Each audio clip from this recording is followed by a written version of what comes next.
The attempt to rein in Donald Trump's war powers failed as Congress continues to abdicate their power to the unhinged executive branch.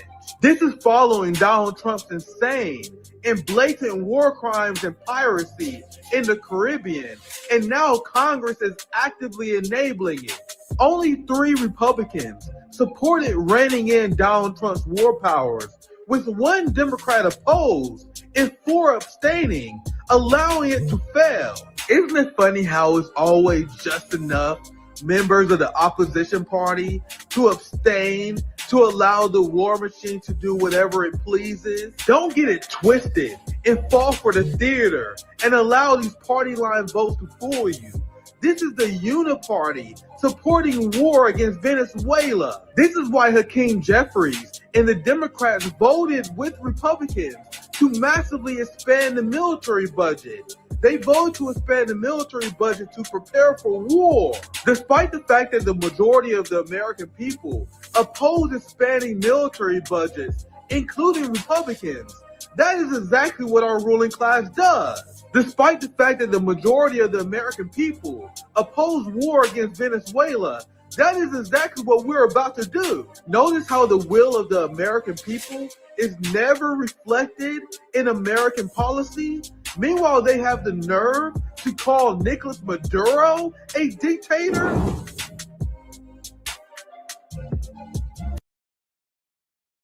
The foreign minister of Estonia just put China on notice as the tiny European country threatens China, the superpower, for maintaining friendly relations with Russia. And I say very clearly that the Russian aggression against Ukraine is an existential problem for Europe as well.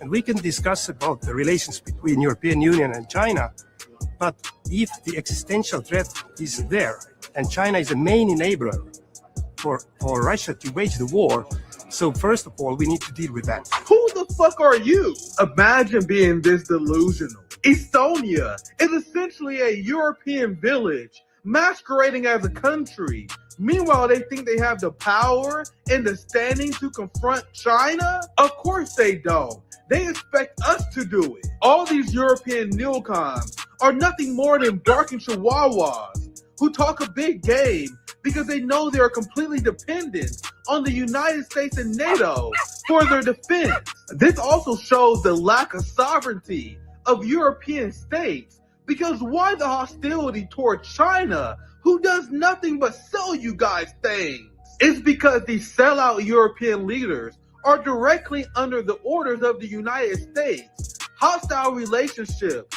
with Russia or China does not benefit the European people. What's poppin'? My friends, my family, welcome to another edition of Nick at Prime Time. Estonia really want to shoot a shot at the king, man. How ridiculous is that? What's poppin'? You guys know I'm always in the lab cooking. We have a Marxist panel tonight. Our friends at Midwestern Marx, our Marxist friends who will be joining us here very soon. But before they join, I'm going to get started because you guys know my nerdy ass. You guys want to know what I was doing this morning? Well, other than just preparing my hotspot, because you guys know I'm like I said, always in the lab cooking.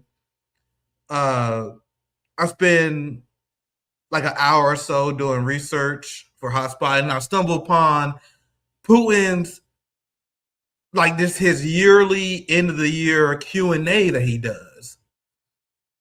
And as I was watching this English dub version, because the entire world was watching Putin's speech and him talking at his Q&A. For me, in my time zone, it was this morning for me. And I was watching it, and you guys know I'm a political nerd, but it was extremely fascinating. Extremely fascinating. Especially when you compare and contrast it to the speech that Donald Trump just gave.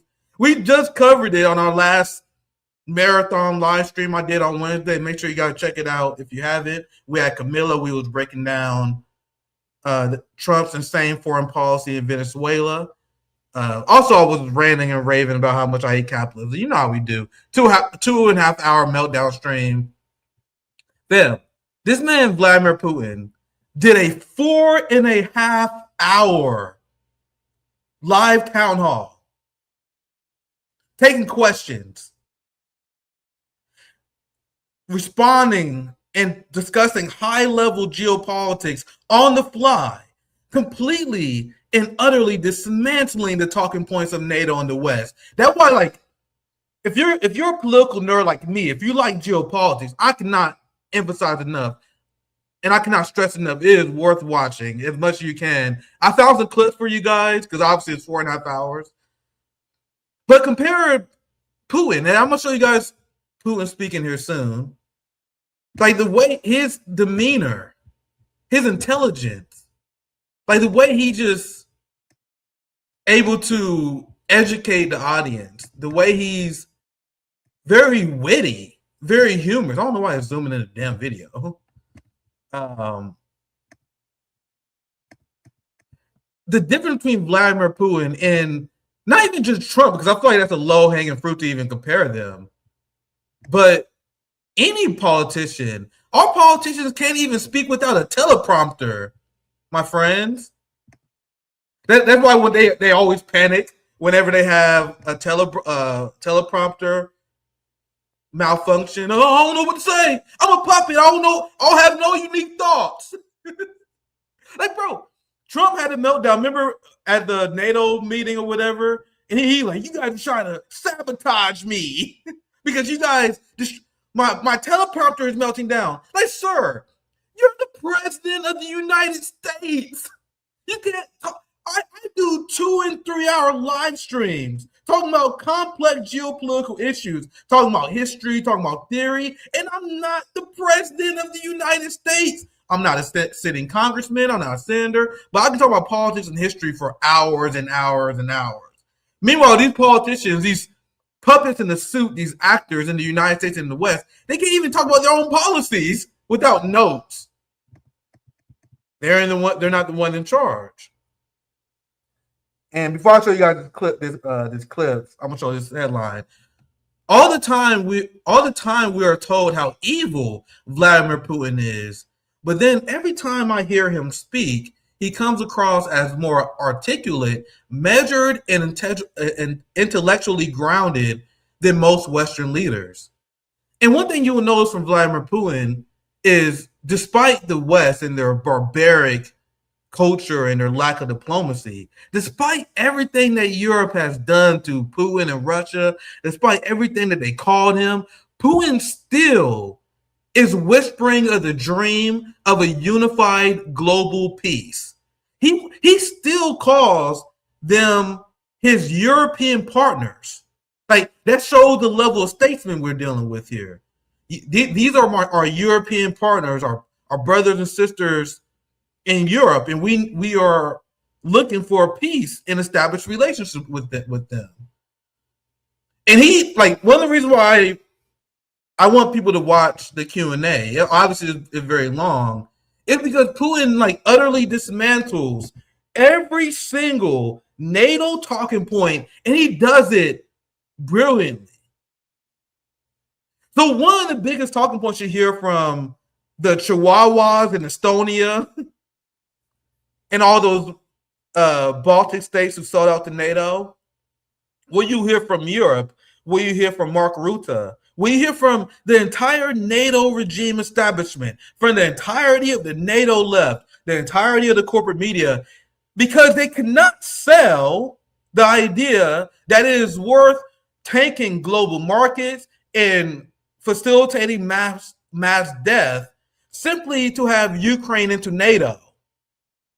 They knew that wasn't a convincing sell to the European and Western societies, so they had to make up this bullshit, like Vladimir Putin is going to invade Europe, and if we don't stop Putin in Ukraine, then he's going to continue his conquest. It will be the return of the USSR. That's why it's so important to stop him right now in Ukraine, because if we don't, it's an existential threat to Europe. This is the talking point that I've been calling out for years, It's a talking point that the NATO left repeat uncritically. It is considered political suicide and taboo to even suggest that Putin was stopping Ukraine. Now let's think about how ridiculous this is.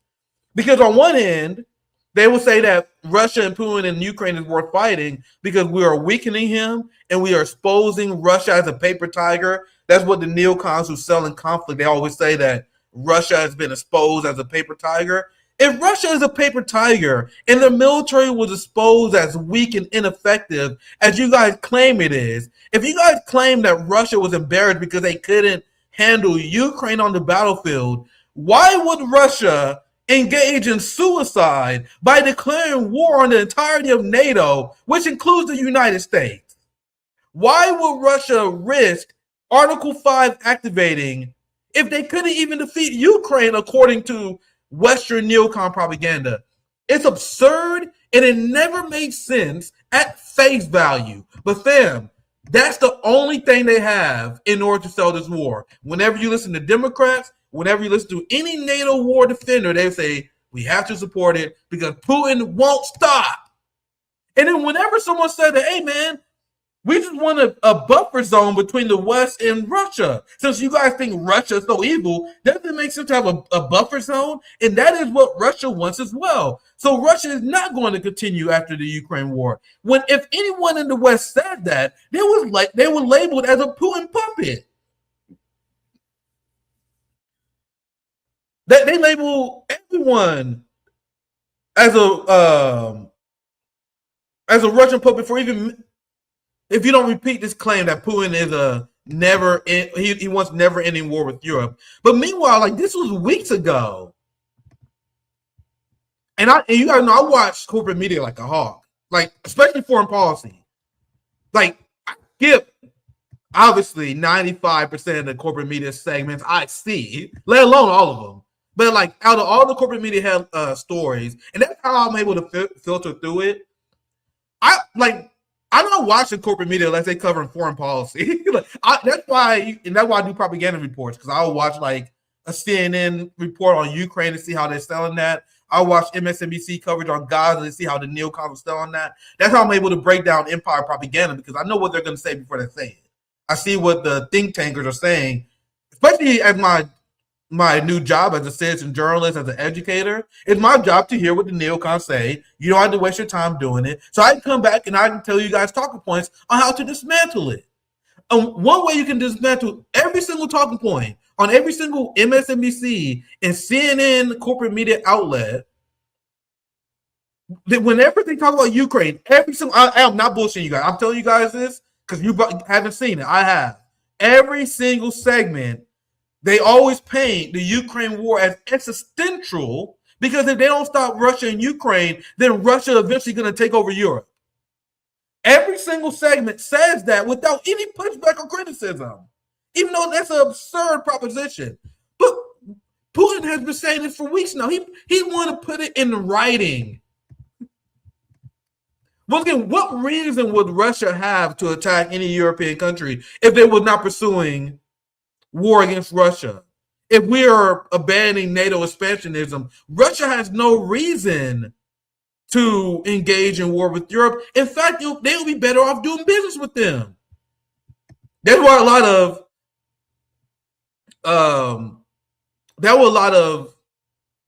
was about to say I'm serious, but I actually don't want to be mean here. What's a nice word to put it? Nice way to put it. I would say idealistic, and I promise you, I'm not saying that to be mean, because I understand what people mean. Like when people get mad at Israel and Russia for not engaging in massive economic boycott of Israel and China, I understand the criticism. You guys have to understand that states, their obligation is to uphold economic markets and provide and create prosperity for their own people, not do the job of the West. I had a rant about that last night. No need to beat a dead horse. Their job is to take care of the people, first and foremost, not fight the battles that you failed to win in the West, the fight against Zionism. So with that said, Putin is willing to do business with the genocidal Europe. Because if I was an idealistic person who believed that we should destabilize all global markets because we want some other foreign power to fight our battles for us, like shouldn't we call for all countries to stop trading to the EU, to the UK? The UK is arming Israel too. Do China stop trade with the United States and to stabilize the entire world economy? Where do we stop, guys? This is what I want people to think about. But I already did that rant, so I don't want to beat that dead horse again. The point I am making is that Putin favors, and it shows in his geopolitics, global stability. In his speech, he was explaining how he wants peace with Europe so we can start doing business together. Like, there's no bigger fan of Europe than Putin. Now, let's get to this Q&A I've been hyping for a while. So I'm going to show you guys some clips I found. I might find some more that I haven't seen. Even though I did see a lot. Obviously, I didn't watch the whole 4 hours. I watched like maybe an hour or so. So there's a lot of this I haven't seen. I know a lot of what was said, though, because headlines are already being written about it.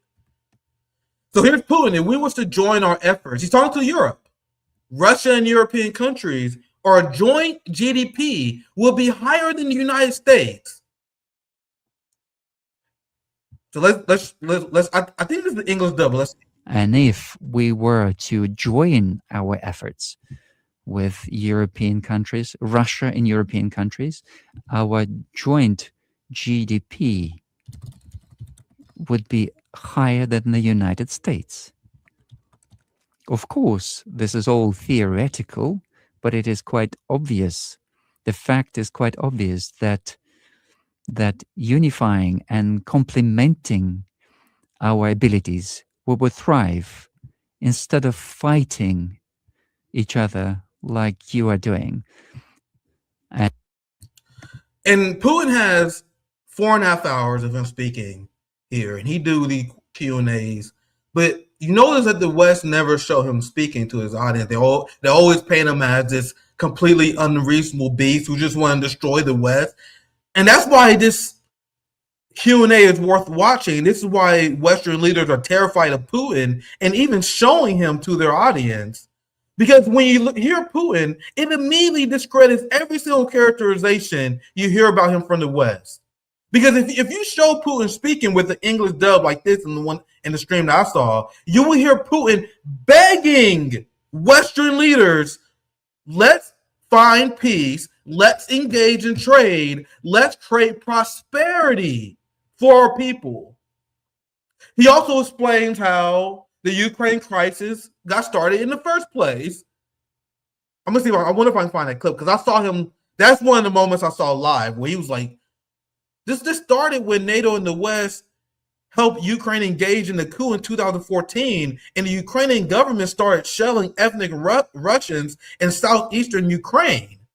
So we want to establish peace in Ukraine, reestablish peace in Europe, so we can have prosperity for us." So the point I am making is, there is no way that like the ordinary person will hear Putin speak then versus hearing Mark Rutte, who advocating cutting social spending, decreasing the prosperity of his own people, engaging in austerity in order to promote never-ending war. Germany is selling conscription now.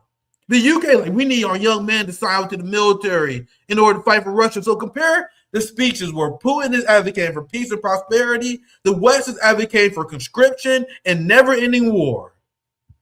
The EU is now advocating for piracy and theft as policy with stealing Russian funds. Another topic that Putin called out expertly. I saw that part. I'm gonna see if I can find some more clips for you guys live. I found a few. I might show you guys some more because this Q&A was extremely fascinating. As I mentioned before, at first I was watching it as I was preparing my hotspot that I shot earlier today. And then as I was watching, I kept watching like another 30, 45 minutes before I had to shoot my video because it was just that interesting. So I read the caption this, but let me show you guys this one. This is one that there's another video that show how reasonable Putin, and I personally believe, I explained this to my audience so many times, why I personally believe that Russia is reasonable in the Ukraine proxy war. It's the same reason why many people in Russia support Putin, because they understand that it's a legitimate concern for Russian national security. And once again, they are not being unreasonable. calling for an end of fascism in Ukraine, ending the power of Banderite Nazis, calling for a demilitarized Ukrainian state when they was bombing their own people, and calling for a NATO buffer zone is not unreasonable. If you think that, you are a crazed neocon. You really believe that we should sacrifice millions of people and global stability for the regional claim for Ukraine to have the Donbass? You want Ukraine to have the Donbass in the Luhansk region so bad you're willing to cause nuclear winter and decrease the quality of life for Europeans like they are doing right now. I've been doing ongoing coverage of the austerity in Europe, how energy prices have exploded in Europe because they sacrifice buying cheap Russian natural gas to appeal and appease the United States. Oh wait, let me play this clip. I didn't play this clip yet. There's a lot to rant about this Q&A. Our guest should be joining us here very soon. I'm actually interested in getting Midwestern Marx thoughts on this. We're also going to cover the Epstein list being released today. And if you want to know why I unapologetically root for the China-Russia axis, the North Korea axis, the Palestine axis, versus the pedophile ruling class elite. If you guys ever thought the ruling class was going to tell you the truth about Epstein, you're delusional. On one end, we have people resisting and fighting against this system of NATO Western-style imperialism that was imposed on the world, the model of global economic sanctions that impact 1/4 of the world, actually 1/3 of the world's population. You have those people who are fighting and trying to navigate this system the best they can, versus the Epstein pedophile elite. This is what Trotskyites and liberals need to understand. That the battle lines are drawn. You have the imperial core in their nation state in their obedient client states versus everyone else who are trying to resist the West. That is what everyone else missed except the tankies. Like, instead of, like, a lot of people would pretend that every single member of the working class is equal. Like, they think like traders who do the bidding of the Western imperial machine, like Alexei Navalny, is equal to a Russian patriot who support his government against Western imperialism. That's absurd. Yep. All right, I need to play this damn video. All right, let's listen to this. Here's Putin being way more reasonable than your favorite politician. Что ты говоришь про войну с Россией? Готовиться нужно к войне с Россией. Они хотят готовиться к войне с Россией. Ну, читать ты умеешь? Почитай новую стратегию национальной безопасности США. Что там написано? США, обращаю внимание, ключевой игрок НАТО. США создатель НАТО, главный спонсор НАТО. Все основные средства поступают от США. И деньги, и технологии военные, и вооружение, и боеприпасы. Все оттуда. Это основа. В новой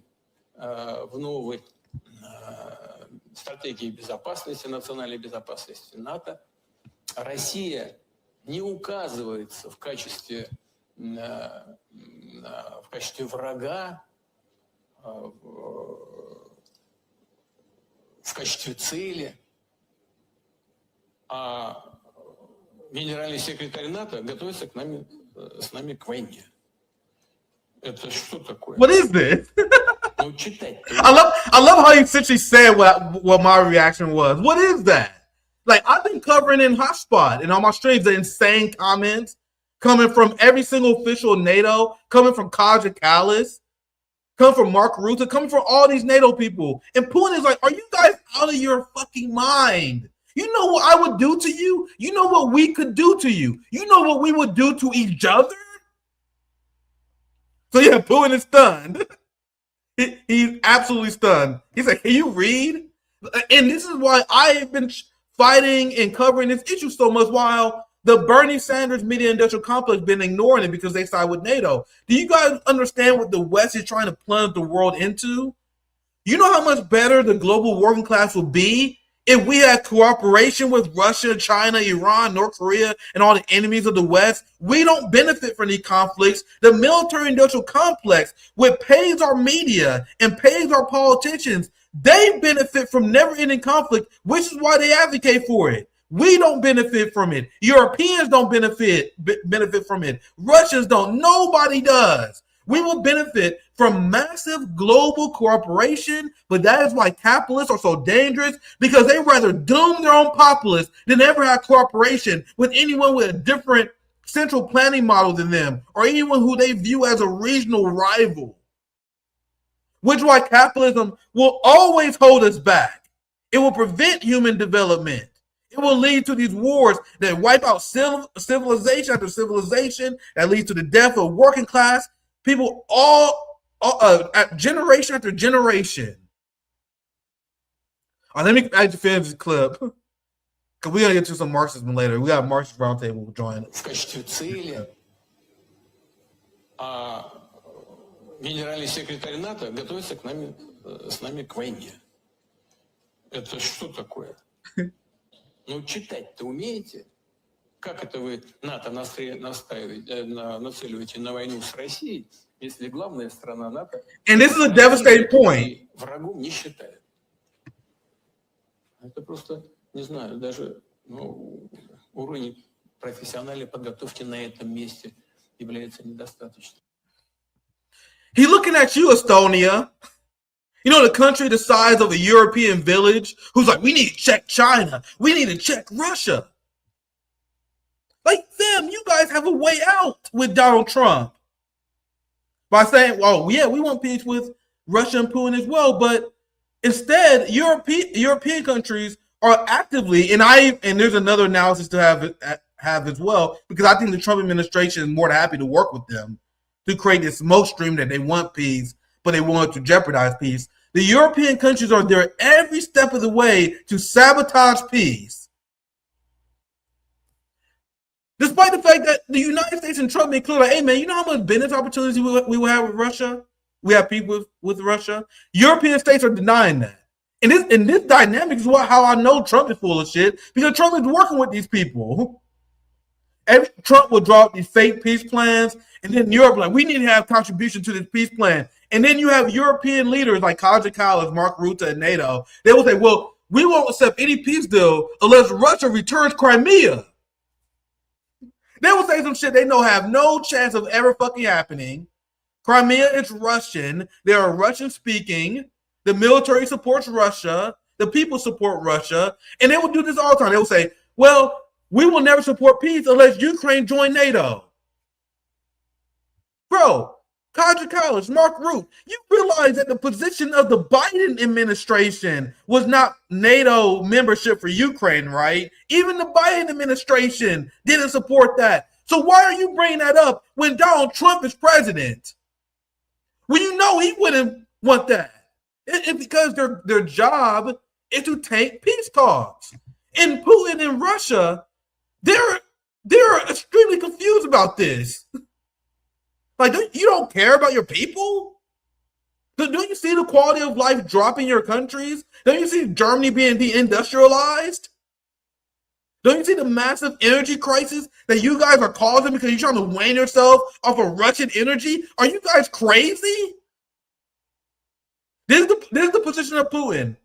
We have our Midwestern Marx friend join us here soon. I'll play his last clip, and I want to get when I bring you guys down, I guess we discussed the Ukraine Russia first. I want to give you guys thoughts on the West postures in this conflict. But during this whole event, which I understand it's kind of hard to show it because it's a 4.5 hour event. The West don't have the kind of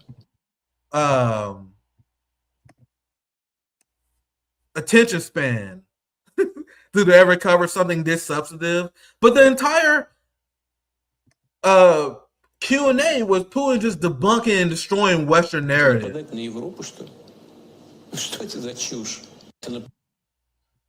And I seen it a lot. Every single time I see Putin speak, he's like, bro, the idea that we will continue past Ukraine and attack Europe is absurd. But Western neocons repeat it ad nauseum Like, as if it's a fact. You're a Putin puppet if you don't agree. Here's another one.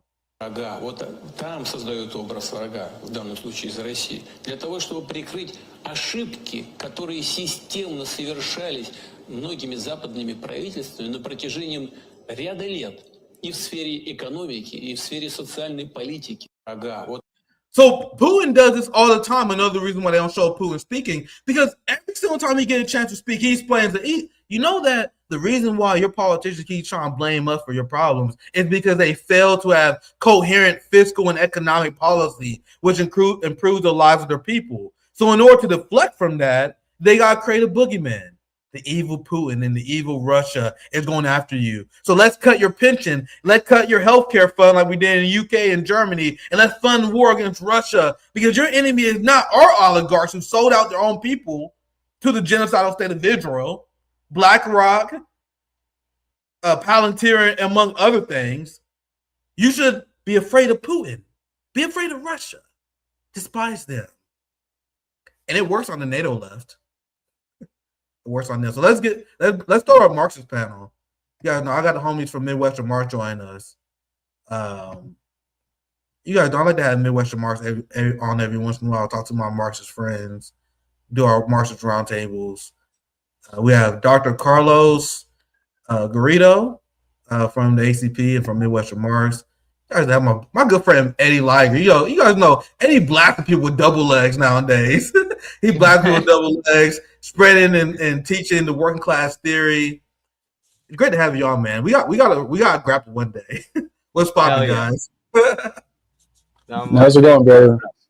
Thanks for the invite. Yeah, absolutely. I don't know if you guys saw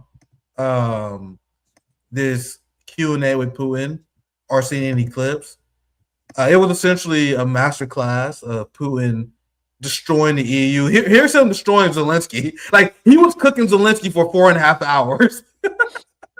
I wish I can show you guys more clips, but I'll play this one.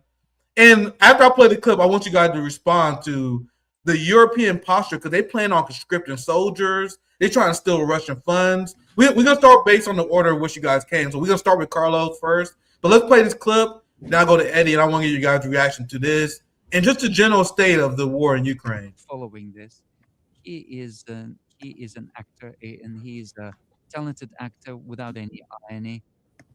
And here he is calling Zelensky out as the actor that he is, who will forever be remembered as the guy who depopulated Ukraine, because Ukraine is going through a population collapse right now. we saw movies, in this time. There's nothing unusual. I think that things look quite different now, but that's not the point. The sign is about 1 kilometer away from town. But why do you film yourself in front of the sign? Why are you standing outside the house? Just enter the house if the house is yours. They use Connor Zelensky for one of his bullshit political ads. But you guys see how you got the audience smiling? And a lot of people don't cover how Putin's very fucking funny, man. And this is why he win people over. So I'm gonna go around, and I want you guys to take it where your reactions are to Putin and the Q&A, if you've seen it, or the state of the war in Ukraine. Let's start with Carlos, because I saw you come in first. Thank you guys for joining. Always great to have Midwestern Marx on. Thank you for having us on. And it's always great to see the contrast between how something is presented and how it actually is, how someone is talked about and what they're actually like. And in the West, Putin is presented as this just like madman, this irrational actor that it's really difficult to make sense of where his drive is coming from, what his purpose is, what happened in his childhood, because we know that the West loves to get super pseudo-analytical when it comes to talking about motives behind nations' basic security concerns and desire for sovereignty.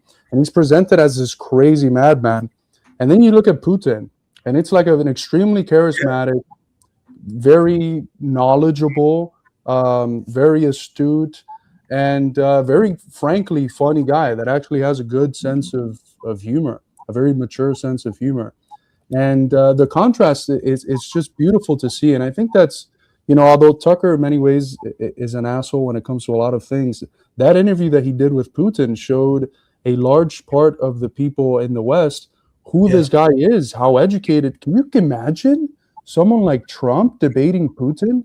These absolute, excuse my French, these absolute mongoloids that we have as a political class here in the U.S. trying to talk to a Putin or a Xi Jinping, people who are actually educated and real education, not the bullshit education that we're sold in the West, not the sort of education that the European politicians have. So it's always interesting seeing that gap. And one of the things that I know it's very provocative to say, but I say it all the time, the most pro-Ukraine position you can actually have is being pro-Russia. And I'll tell you why, because if you actually gave a flying fuck about Ukrainian lives, you would have realized that it's been the West agenda and NATO that has thrown the Ukrainians, millions of them, into the meat grinder of war. If you cared about Ukraine, you would have stood on Russia's side. You would have respected their very rational red lines. You would have sounded the alarms of Banderite Nazism that have been spreading for the last 30 plus years in Ukraine. And you would have understood that the normal and sane position for Ukraine to have is a neutral position where it could trade with Russia. Perhaps it could interact with the West as well. But that's not what the West wanted for Ukraine. And the biggest traitor here is, of course, Zelensky, who's not only an actor, but committing high treason against his people by allowing his people to be used as cannon fodder in the West's war against Russia. So the most pro-Ukraine position you can have, if you actually care about Ukrainian lives, is one that stands on the side of Russia and Putin. And I say that as a communist, not because Putin's a communist, but because he's someone who's defending the basic sovereignty of his country from a form of imperialism that's fundamentally rooted in U.S. unipolarity. Very well said. I'm gonna take this opportunity because I was rating for the first part of the stream. I'm gonna end the RBN side. We're still streaming on Twitch, X, Kick, and fuck, Zoe about killed me. I forgot to go on Rumble. I've got to do Rumble again. But make sure you guys check out the other streams if you're on the RBN YouTube side. You guys know we're expanding things. But I'm gonna end the RBN side this time. Then I'm gonna get to Eddie. And the point you made earlier, Carlos, is the one I opened with, and this shows like the comparison between Trump and Putin. Not just Putin, but any like standard Russian statesman. Like when I hear Lavrov speak, like when I hear any Chinese statesman speak, the difference between our ruling class is miles.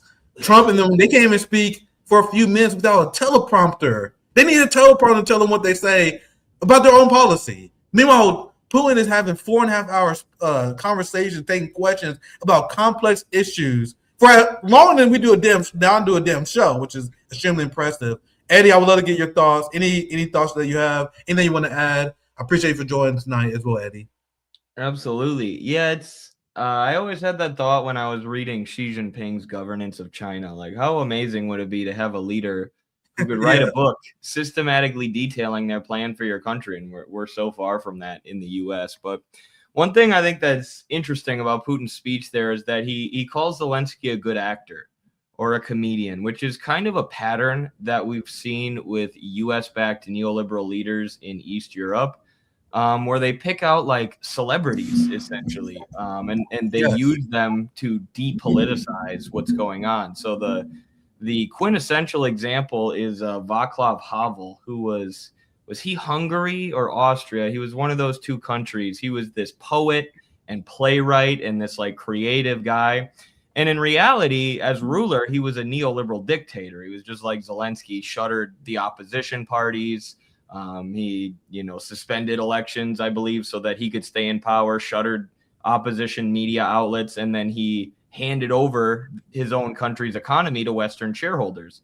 But in the Western media, this guy was portrayed as a hero, the same way that they try to do with Zelensky, because he's a celebrity. He's the peace-loving, creative, hippie, freedom guy, fighting against the strict dictatorial communists. But what it was a neoliberal color regime to brutally and violently rob those people of their resources and plunder their economy. And under Václav Havel, the living standards for normal people in that country tanked.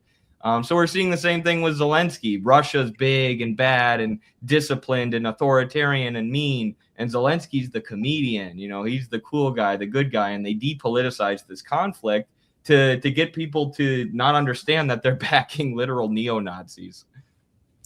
Yeah, very well said. I want to get Noah in here as well. Anything you want to add to this conversation before I move on? Yeah, and thanks for asking us here tonight, Nick. By the way, These always Marxist things are always fun. It's always fun. definitely, yeah, we always have a blast. But okay, so I'm going to take it a little different direction because Eddie pointed to something really interesting to me, and that's this pattern of getting actors, right? Even our president right now, he's a reality TV clown. Remember, I like no one cared about Donald Trump anymore until The Apprentice and him going, "You're fired" at people, right? And it brings up like a sort of uh, deeper issue, which is that back in the day, we all got our sort of idea of what reality is, what the world is, what society is from our immediate communities around us. We were out there talking to our neighbors, going to work, etc. But as mass media sort of proliferates and the internet comes into being and enters the picture, that changes, right? We get to this era where we get our idea of what society is and what reality is from the internet or from the news or whatever it is. And that is so much more gameable and controllable for the ruling class, which is how you get fake leaders, actors, etc., playing roles. Because what matters the most is not what's actually happening in reality, but what people perceive to be happening in reality. A good actor becomes more important than a good statesman. And this is why, Nick, when you look at Chinese statesmen or Russian statesmen, anyone, it doesn't have to be a communist, obviously, because of Russia, right? They just have real statesmen because they don't have such a central focus on mass media, on the internet, etc. That's not their entire universe.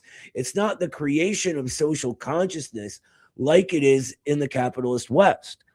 I would only add to that at a certain stage it becomes global too, and we get this sort of global picture of unreality. This is also how you have people all over the internet who believe in memes, who believe in slogans and dogmas and this cultural aesthetic, even when it contradicts what's in front of their faces.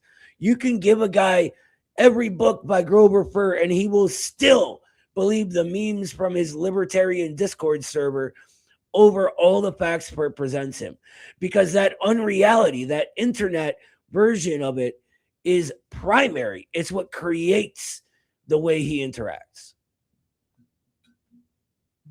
Very well said. And as we continue this panel, feel free to chime in anytime you guys want to add anything else. Like, we don't have to be like super structured. If you guys want to chime in, feel free to jump in.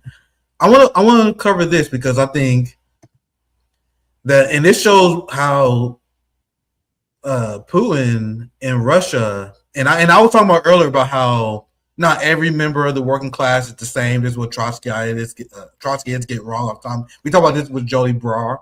I was explaining how if you're a Marxist and communist, based on what you were saying, Carlos, you understand that Russia and Putin, just like North Korea, they are fighting against a system of imperial capitalism on the international stage. And now you have Putin and Russia that is providing aid and assurance to Venezuela. And this is one of the reasons why I think Donald Trump is walking into a massive trap. This is why Nicolas Maduro is calling his bluff, and why the United States is panicking and engaging in just outright piracy.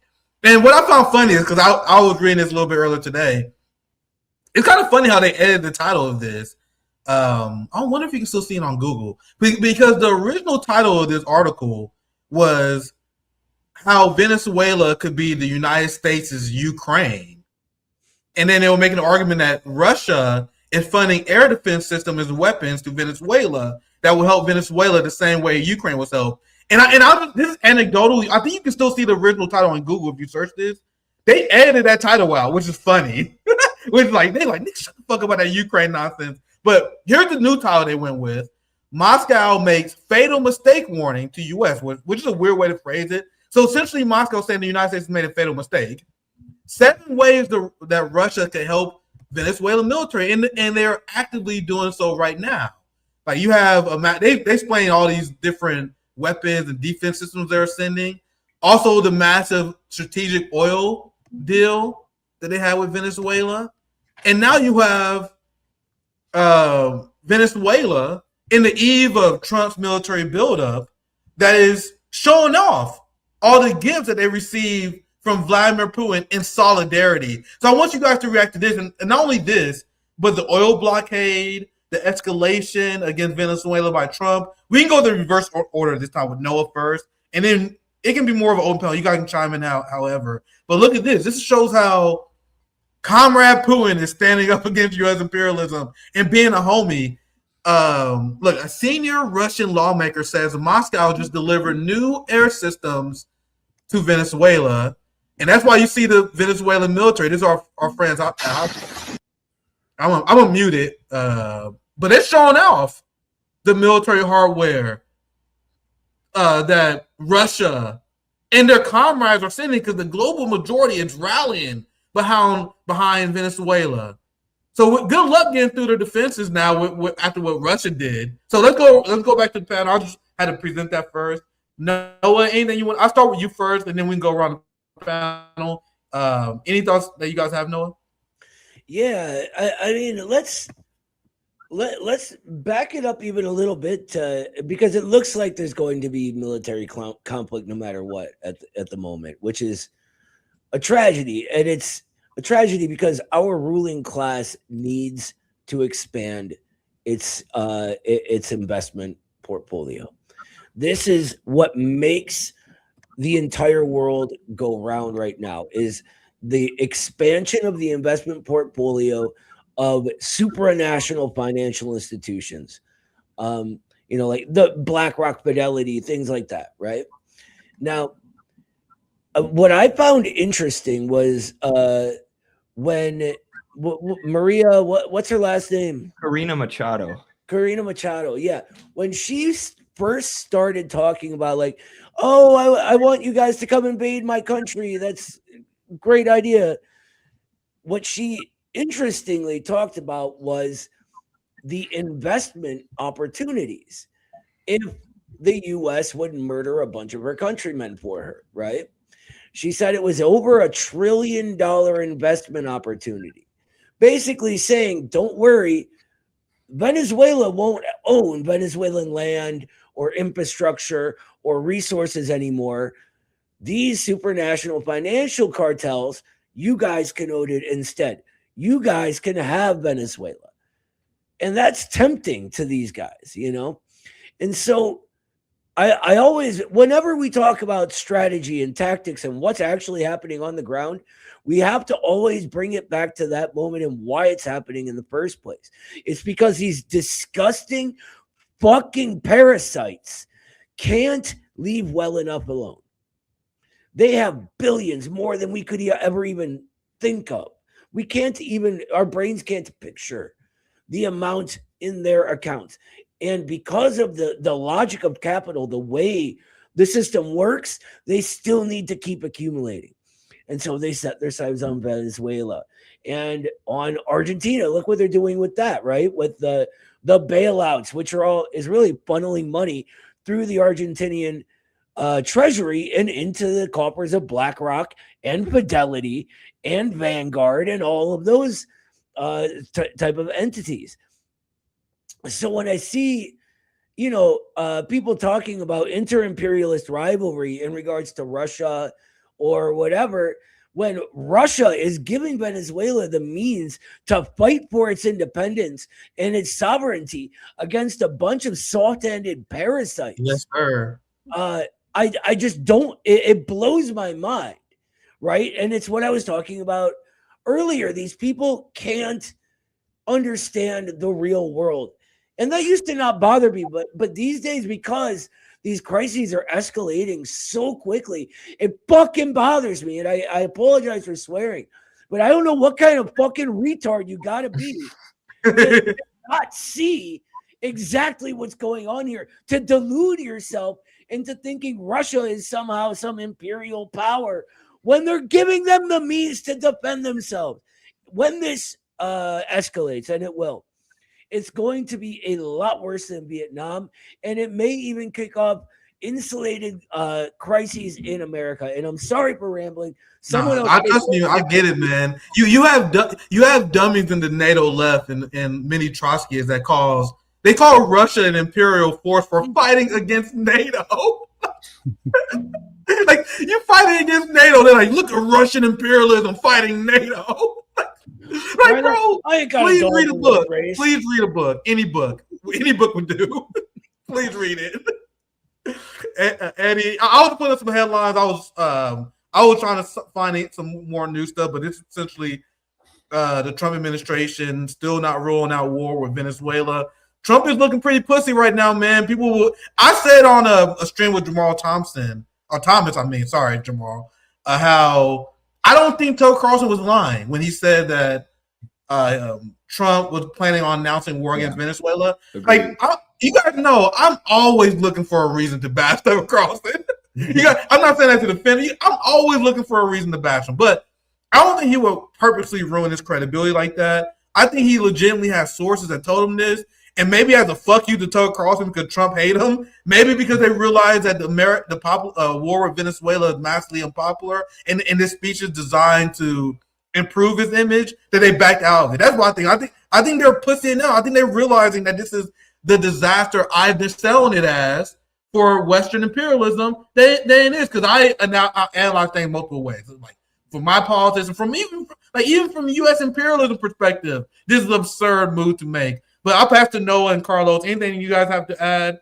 You guys not to speak on this all day. Yeah, what Noah said was 100% correct and brilliant. We're in the era of finance capital, where these giant institutions like the IMF and the World Bank look to debt trap and control the entire world.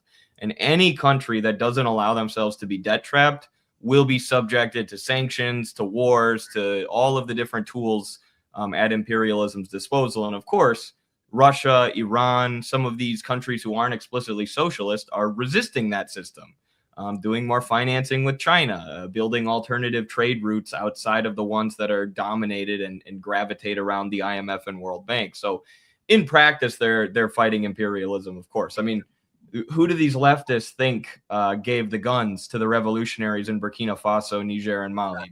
Those came not from China, from Russia.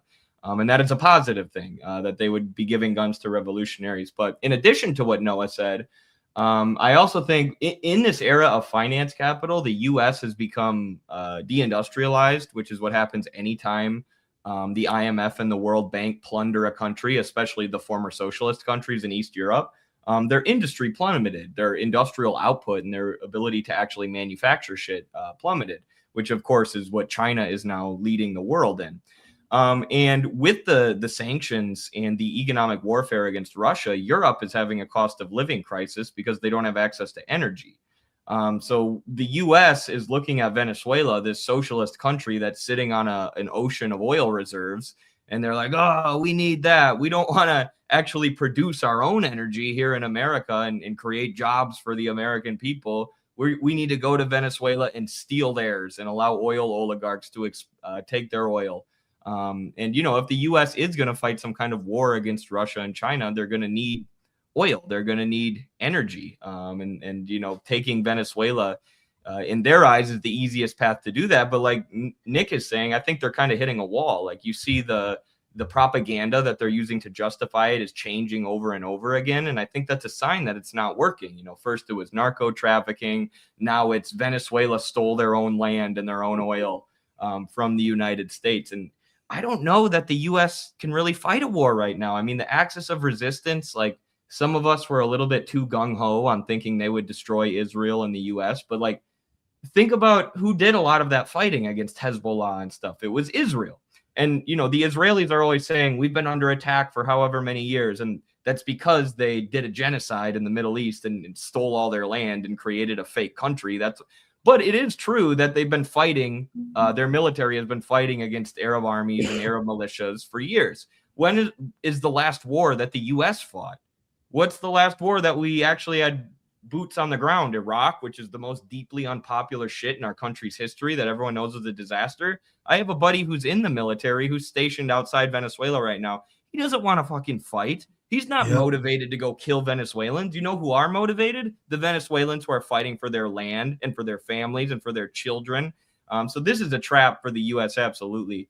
Carlos and I have been talking about this since the aggression towards them began, but I truly think Venezuela has a chance to come out victorious. Very well said. I want to get Carlos your thoughts, but this is an article I kept sharing because I 100% agree with this. I did a hotspot video based on this same theme. Like, Maduro called Trump's bluff. He knows that Trump is in a horrific position, and this conflict is actually helping him because he is rallying forces who was anti-Maduro to his side. Like, he had militias, he had rural Venezuela, he had all these Venezuelans who was like tepid, whatever. Now they about to fight for Maduro.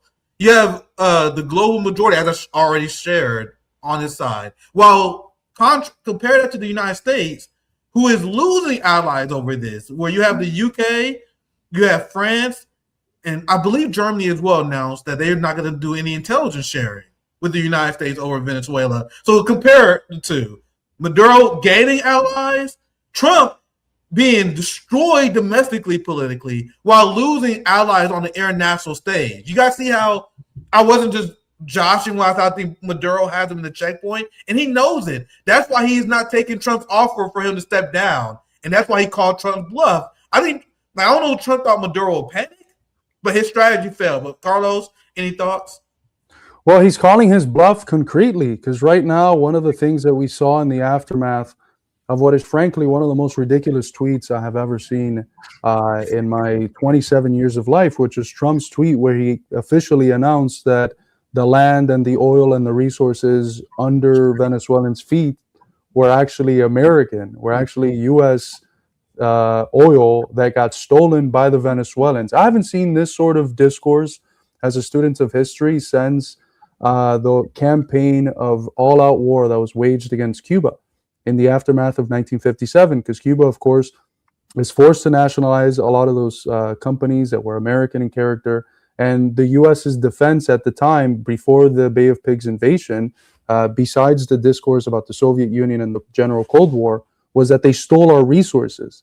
They stole our companies. It's like, motherfucker, those were Cuban companies that you were there to steal the Cuban resources and to, super exploit Cuban labor. And it's the same thing here with Venezuela. So it's interesting seeing that discourse come back, that very brazen, imperialist, hubristic discourse come back. But in that same statement, he announces a full-scale, complete blockade of those waters. And what does Maduro do in order to call his bluff in a very concrete way? He's sending out all the navies, the Venezuelan navies, with all oil shipments now, which means you're going to have these American forces stationed off the Caribbean, which are cold, by the way, because they've been there for weeks. If you think these kids that have been there for weeks are ready for war when, they were expecting something many, many weeks ago, it's just completely stalled. You're going to have these cold forces, and then the Venezuelan oil tankers, which the U.S. says we're not letting any of them get through, conjoined to the Venezuelan Navy, something's going to pop off. Either something pops off or Trump does the biggest pussying out in modern history, because that's really the only two routes. And look, it's been such a wild last couple of days, even I could say weeks, but even just the last couple of days has been insane. We talked about this in our last stream, Eddie and I.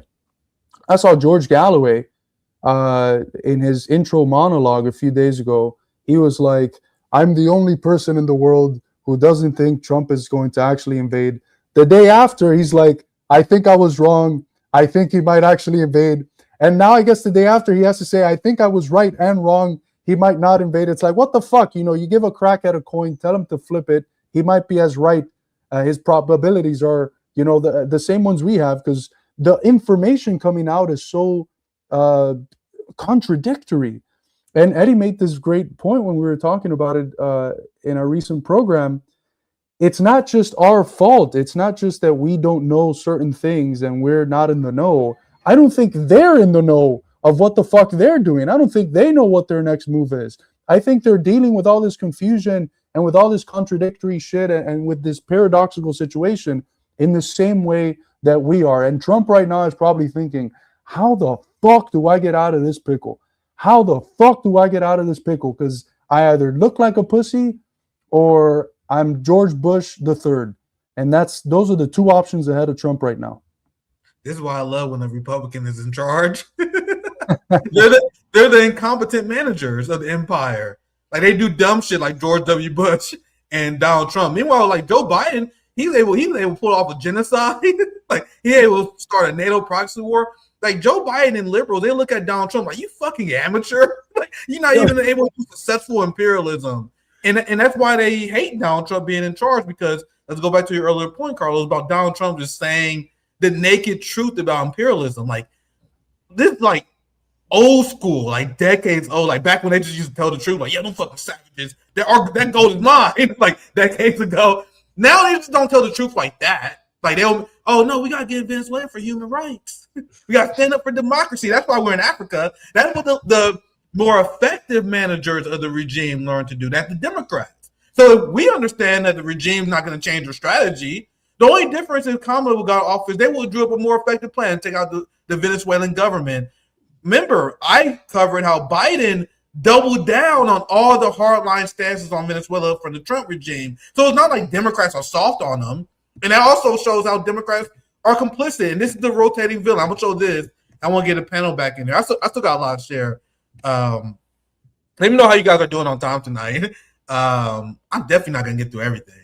But look, this is the rotating villain I was covering. I'll pass to you, Noah, if you have any thoughts. But you guys see, look, House rejects resolution to limit Trump's campaign against Venezuela and drug cartels. And I explained in my hotspot video I opened the stream with, isn't it funny how they always have the votes because just enough Democrats abstained to make the party look good. It makes like the party, and we're resisting imperialist war against Venezuela. But they have 3 Democrats abstain, although I think it was 4.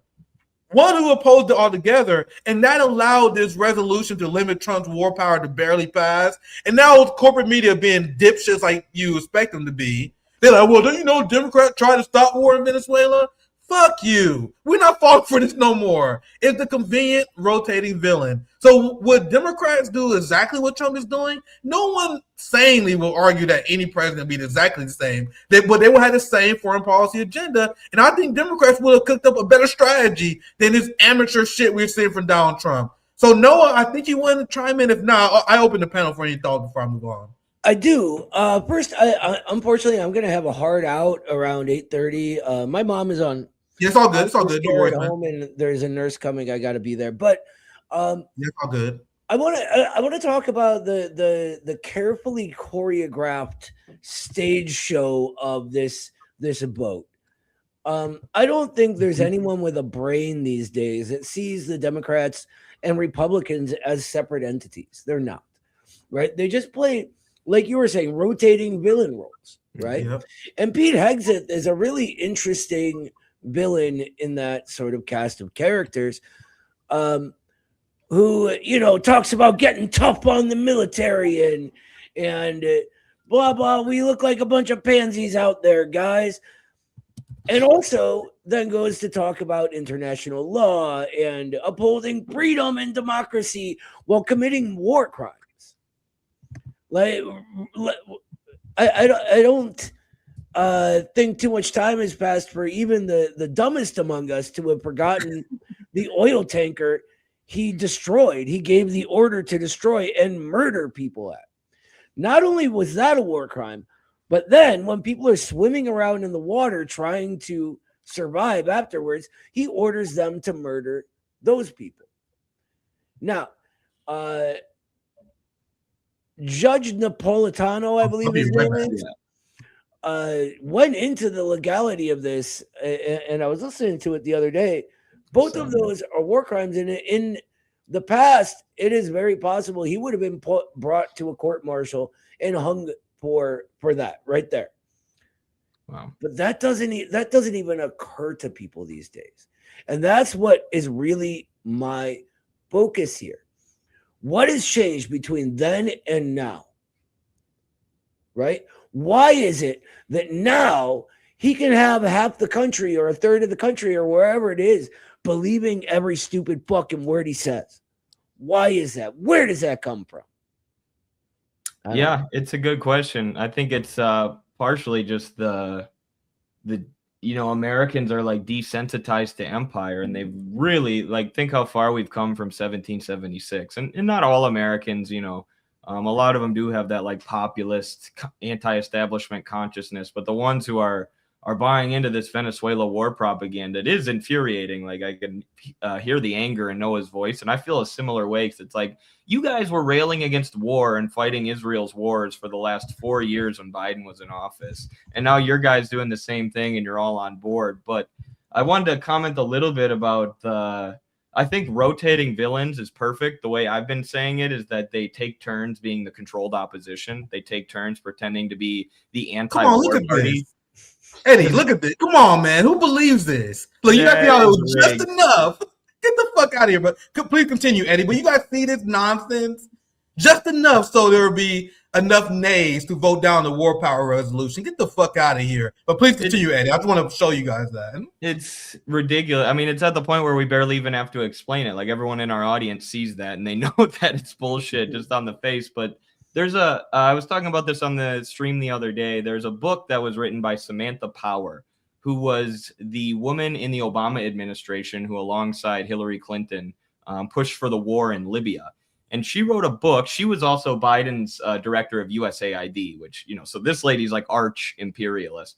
And her book, which is called A Problem from Hell, is the epitome of this humanitarian liberal imperialism. A Problem from Hell argues that there are all these evil dictatorships around the world who are opposed to the United States. They're all committing genocide. So we need to get more militarily involved around the world in order to protect human rights and bring freedom and democracy. That's the humanitarian imperialism of Obama. And think about how Iraq under George Bush is viewed compared to Libya under Obama. Libya was a fucking disaster, dude. Not as many, there weren't American boots on the ground, which is maybe part of the reason it's not remembered the same. But Libya is the reason that like Europe is flooded with immigrants and they're all like right-wing populist racists now. And you have people like Tommy Robinson because the U.S. destroyed Libya and all these people had to flee across the Mediterranean into Europe.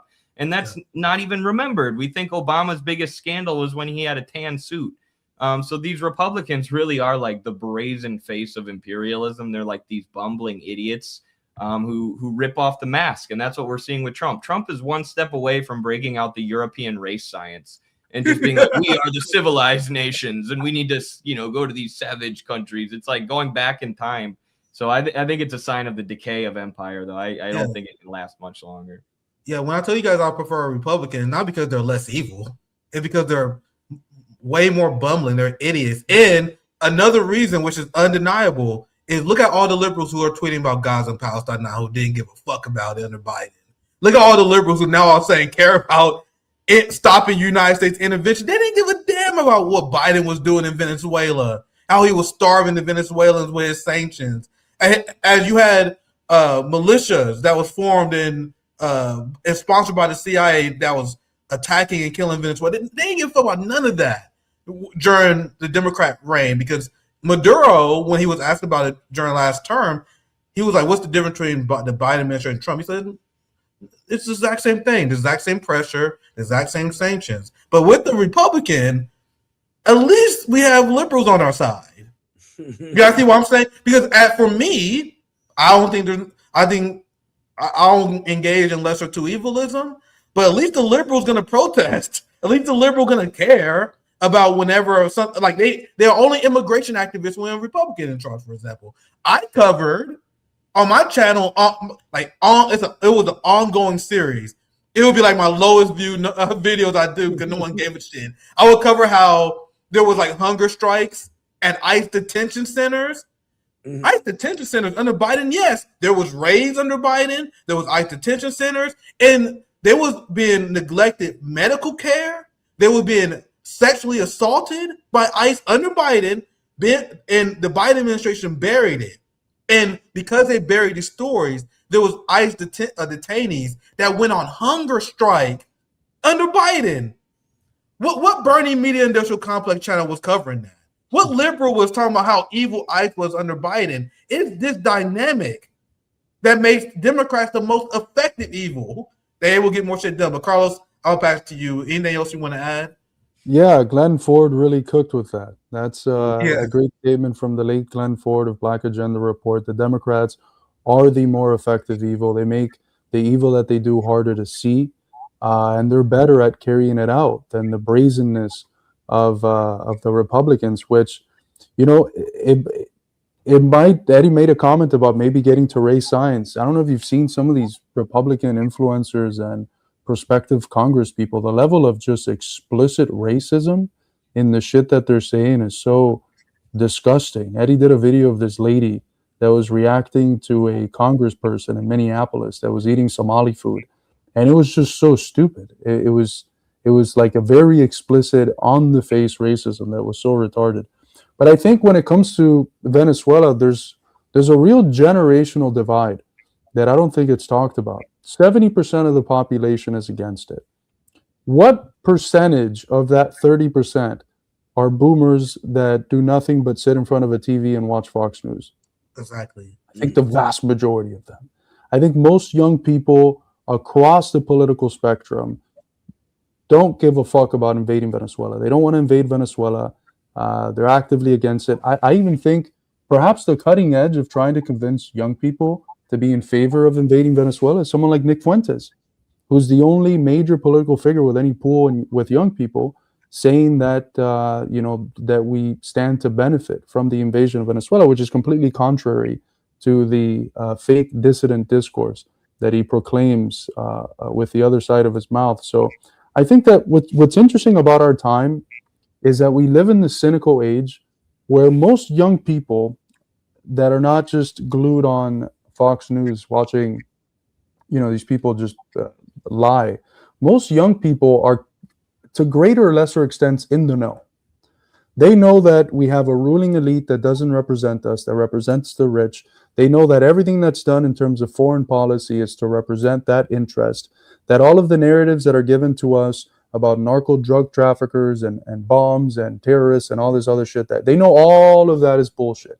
And so we have to ask ourselves, as people of the left, as Marxists, as communists, how is it that we are at a time where everyone seems to spontaneously have some awareness of what's wrong, and the fact that not only the fact that there is something wrong, but even a very basic connection of the relationship between classes to what is wrong? And why aren't things changing? Why isn't there a sovereign left, a big left organization? And I think this is where, in the Marxist tradition, the critique of ideology comes in, not just as a critique of what people are thinking, which is an idealist way of going about thinking about the critique of ideology, but how it is that their basic practices are constituted through institutions and structures that even if they don't buy into them, even if they keep a cynical distance, they continue to act in certain ways as if they did still believe in it. And that's really the realm at which ideology is operative today. No one actually buys into the fact that the US is a fucking democracy. I mean, how insane. You should be put in an insane asylum if you actually believe the US is a democracy. But we still act through our actions, through our practices, and the institutions that embed those as if that is the case. And that's the level that requires, I think, a lot of more deeper reflection from us Marxists, because we used to think it's just about changing their ideas. It's just about changing their ideas. But fuck, in terms of ideas, talk to any regular young American. If you don't use the communist word, they already agree with everything.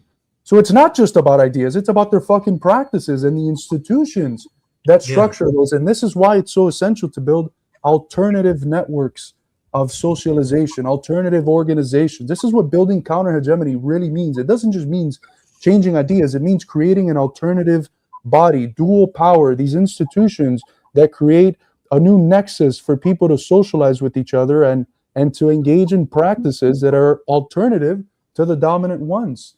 And this is what I see the ACP and the Institute and RBN trying to do, create these communities that can function as areas where people can actually escape, not just think they have escaped because they carry a cynical distance at the level of ideas, but through their practices actually escape the logic of capital and the hegemony of the ruling order.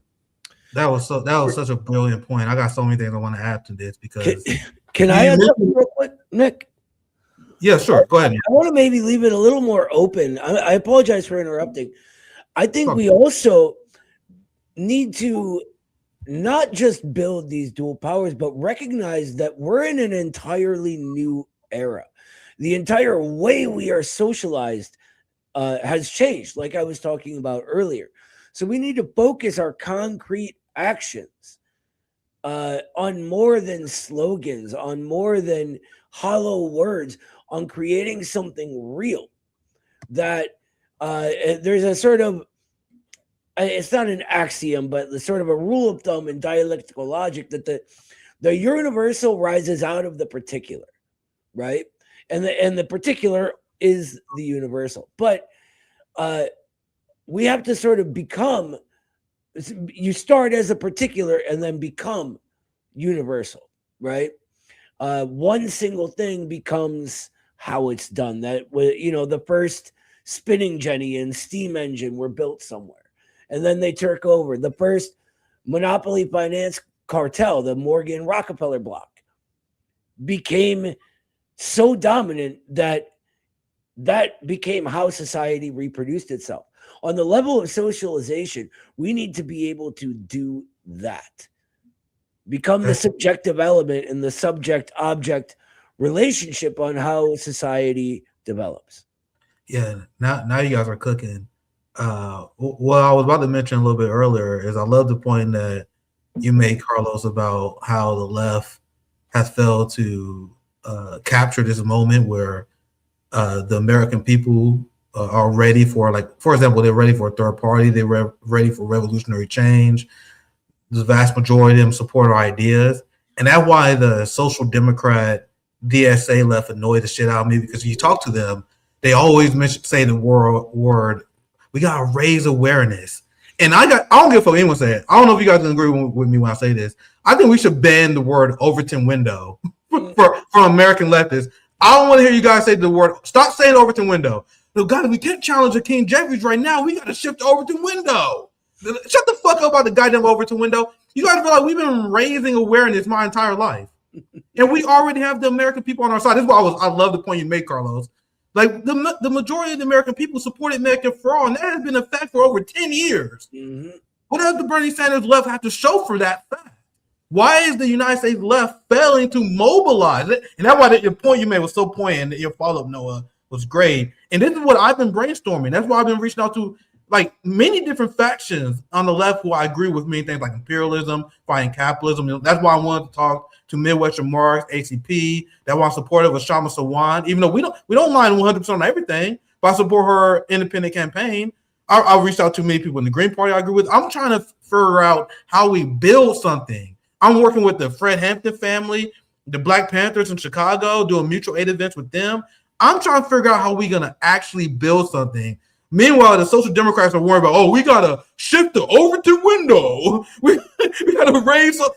You spending all this time shifting the Overton window instead of building and organizing the people, the vast majority of the American people who already share your class interests. So can you guys stop and take that out of your fucking your vocabulary? You know, I don't say that much anymore. The people are on our side. It's about class warfare. Shut the fuck up about Overton windows. But Eddie, Noah, anything else you guys want to chime in before I move on?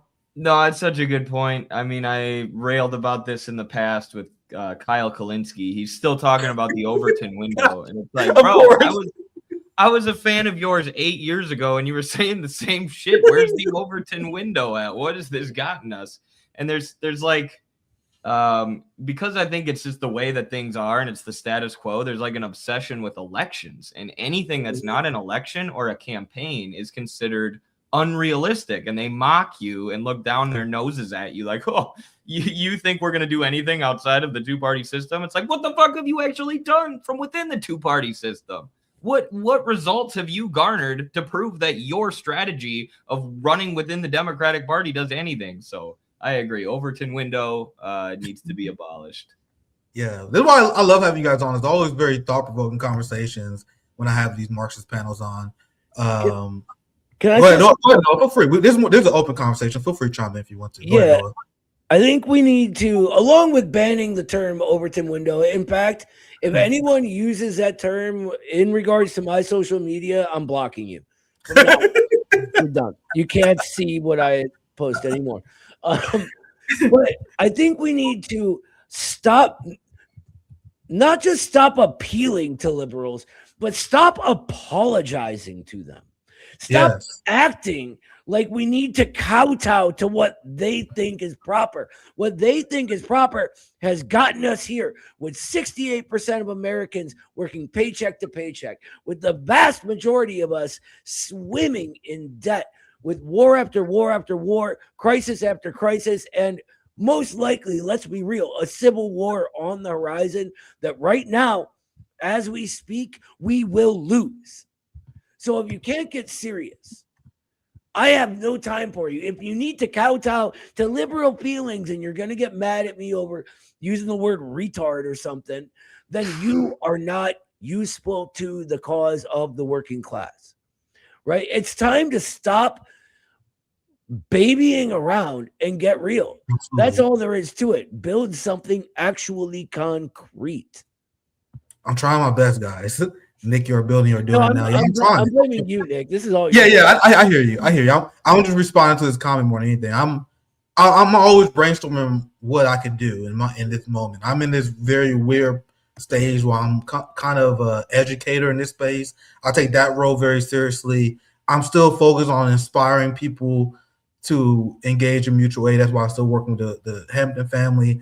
Very proud of my sister Sabby, JB, and Rome for doing their projects. That's why we raise the focus right now on RBN of enhancing and building our own individual regional projects, because we fucking spread all over the country. Sabby killing it with Boston Mutual Aid. I'm working with Shama. We had Kansas City Mutual Aid here. We're working with the Hampton family. Rome is still doing the damn thing.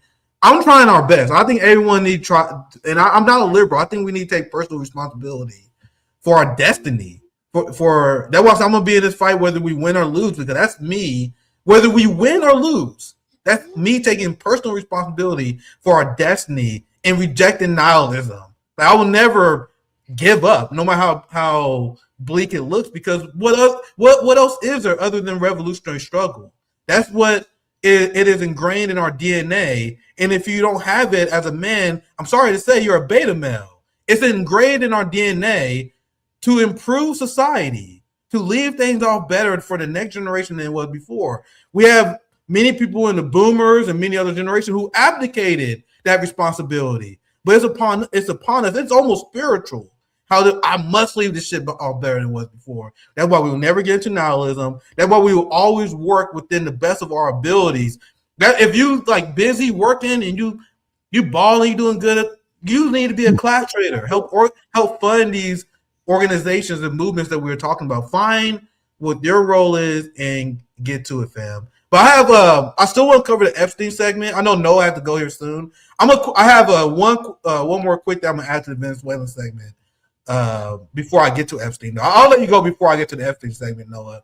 The Venezuelan segment doesn't have that much more time left to it. I'm gonna show you guys the consequences, because there's already global economic consequences to this blockbuster news that we covered earlier this week about Trump's oil blockade. You guys mentioned it. We've been mentioning it before in our, like, at this point, very in-depth conversation about Venezuela. But here's the headline. Trump's blockade of sanctioned Venezuela oil raises new questions about legality. What questions? I read someone's propaganda. I catch these liberal propagandists in real time. What questions of legality? And there are these liberal outlets that, and I mentioned this earlier before, but you guys see how they legitimize the imperialist talking points of Donald Trump. And there's the Wall Street Journal headline that said the same thing, but they are ad blocked, so I can't show you guys. But here's Vox, a liberal, more Democratic liberal-leaning corporate media outlet, legitimizing Trump's illegal piracy against Venezuela. Look, a black market has been growing for years. This escalation put a new spotlight on it. Hey, fam, do you guys know what this black market they're talking about is? The trade between Venezuela and Cuba. Russian sending Venezuelan oil. So there are these liberal journalists who claim they are serious reporters People who have master's degrees, doctorate degrees, you know, we revoke that shit. We revoke people's master's degrees. And there are people who doctorate and political thinkers who they legitimately believe that United States sanctions are established and credited international law, and that anyone who engages in trade with countries that we sanction are inherently criminal. Guys, I'm not bullshitting you. This is what liberals believe. I don't have time to show you guys the segments I see from MSNBC and CNN. They're like, well, I disagree with Trump bombing the boats, but I think the seizure of the tanker was a good idea because you got these people that diverting United States sanctions. United States sanctions is not international law, you psychopaths. And the last thing I'll share, and I'll open it to a panel, this will be the last thing we cover on Venezuela. And then Noah, I'll let you go before we get to the Epstein thing. But look at this. You have oil prices, if I can get this damn thing to work. Here it is. I'm over here fighting with my technology here. Oil prices rise after Trump says he won't rule out war with Venezuela. So we're already seeing, and it's going to get worse in the next week, guys. There are people who specialize in the field I was listening to. They say it's going to get worse because now oil prices are becoming extremely unstable. Because what happened when you got a rogue empire like the United States just randomly stealing oil and citing sanctions as the reason? Motherfucker, you were talking about the global majority you're sanctioning. So you guys see, this is the economic consequences of Venezuela. I think this is the last thing I have on this topic today. And anything else you guys have on Venezuela? No, I passed to you. Any final thoughts? I know you gotta get going. And I'm gonna cover the Epstein story because I have it in the title. It's a pretty big story. It'll be a very short segment, and then we'll begin to wrap up. I don't want to keep too much of your time on a Friday night. But so no, I'll start with you. Any final thoughts on Venezuela? Anything that you have? I know you got to get the family or whatever. You got. Yeah, I apologize. I have a very sick mom, and I have to be there to sign some paperwork with the hospice nurse. It's all good, man. So, yeah, I guess the last thing I want to say is that working class people all over the world, no matter what country you're from, you could be from Venezuela, you could be from the U.S., you could be from Niger, or it doesn't matter. Your material interests align with ours, with the Nigerians, with the Argentinians and Venezuelans and everyone else's. Look for what is real under the veil of unreality. They can try to twist your perception this way and that, but if you keep your critical thinking straight, you'll be able to figure it out. The four of us ain't geniuses, right? Yet we own how many doctorates now from these lying mainstream media assholes, right? I'm just saying, you are smart enough to figure all of this out on your own. We're just here to kind of show you the way, I guess, and to say, this fight, like Nick said, is a fight we're going to die in. And we need help. So, yeah, that's it. Godspeed, everybody. Thank you for taking time. I know Eddie and Carlos. I have one more segment I want to do tonight, the Epstein story, because it's big. Shouldn't be too long, but any other thoughts you guys have before I move on to that last topic? I'd say something real quick, if you don't mind, Eddie. You were talking about the way that that people relate to international law, and I recently wrote an article on the fetishization of international law because Vijay Prashad, who I didn't name in the article, but then when we were discussing it on stream, Eddie did.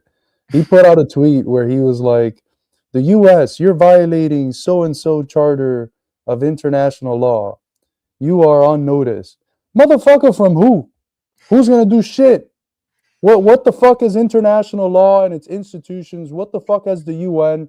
What the fuck have they ever done to enforce their own legality? No, they have always only ever been either impotent in stopping violations from the US and Israel, the usual suspects, to use the Casablanca phrase, or instruments to help them realize those ends, as Eddie has pointed out a few times in the case of Yugoslavia, and how the United Nations and international law was instrumentalized in order to completely destroy that country.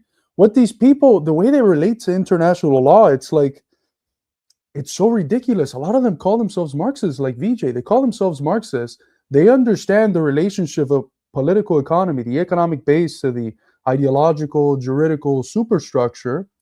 They understand that within the nation. They know that the laws serve the ruling, dominant capitalist class, and they help to reproduce that order. And then they somehow forget about it when it comes to international law.